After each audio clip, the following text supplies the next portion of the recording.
ይሄ ክርስቲያኑ ብቻ ነው የሚባለው ሐሰት ነው።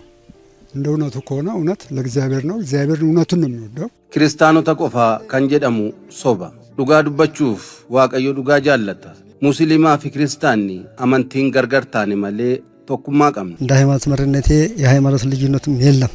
akka abbaa amantaa tokkootti garaagarummaan amantaa hin jiru. Warra bosonaatu sabaaf amantaan adda nu baasuuf deeman malee musliimoonnis ta'e kiristaanonni yeroo du'aas walumaan jirra. Rakkoon tokko hin jiru. ይሄ ልዩነት የለንም። እንበላው አንድነን ነው።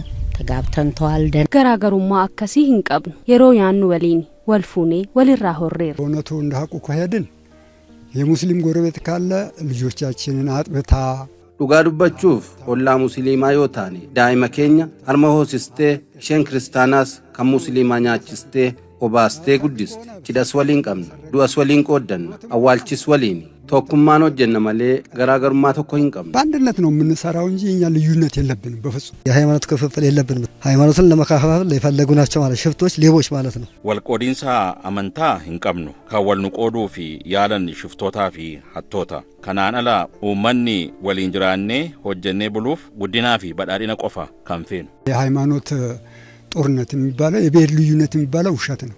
walitti bu'insa amantiiti garaagarummaa sabaati kan jedhamu soba. ani abbaa ijoollee hedduuti. kanaan booda kan naafe du'a qofa. dhimma amantiiti kan jedhamu taasumaa soba.